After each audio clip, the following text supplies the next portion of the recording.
What if she walked up and started doing this thing right next to me?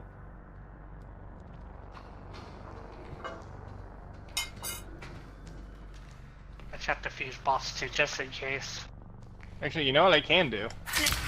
I can turn off my chainsaw and stand near. Oh, did you Stand found behind him? Oh, you found him?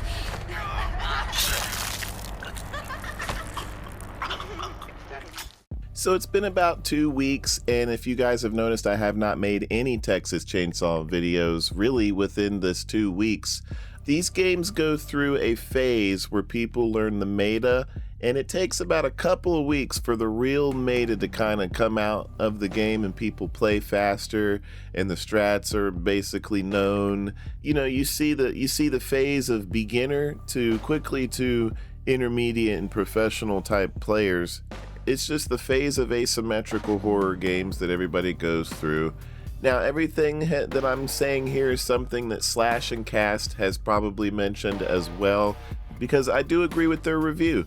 The victims are getting out a little tad too faster for the valve and the fuse escapes depending on the map, but it does on Family Map feel like that they are able to kind of squeeze that fuse out if they're quick enough.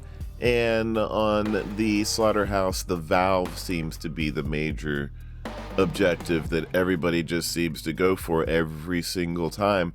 And I think these two things need to just be slowed down a little bit. I think somehow, this is the hard part, the developers have to work on getting the game slowed down to where it was when we kind of first started playing it, you know. And now that's going to be hard because people learn, and the developers want to keep everything fun, right, and timely. You know, you don't want to be doing something for too long or feel like it's taking up too much time or the matches are going too slow.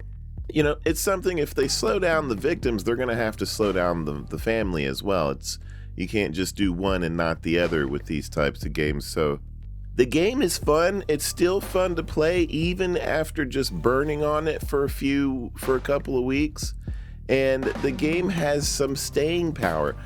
And I'm worried about the content. Now, somebody rumored to me that the Maria Flores content has a life cycle to it, and how we're going to find out more and more about Maria as they start rolling more and more family and victims characters out.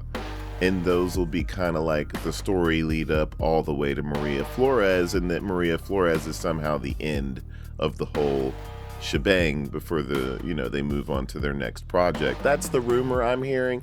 I'm not sure how 100% everything is. We do know mostly who the next family killer is going to be. But yeah, some of the wall gaps, some of the table barricades and all that stuff, it's really hard without going over the game over and over and over and over and over again, you know, as much as the devs have, because we may be missing stuff, you know.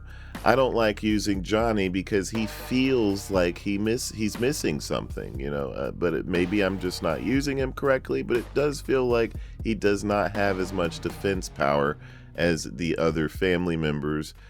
But, you know, I want to jump in him for a couple of days and just drag him out and see, oh, maybe something will click with him.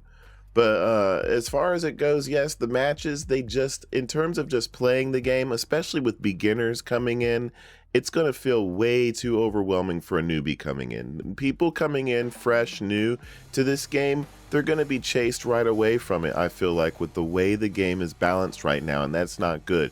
So them getting the balancing corrected on how fast the victims can do stuff and how sometimes overwhelming the families can be on top of that, and sort of, I think there should be a way to discourage that kind of playing, you know, the BMing with the doors and all the stuff that's coming, kind of giving people reminders of Jason getting beat up and all that kind of goofy nonsense. That stuff I feel like needs to be put down to rest.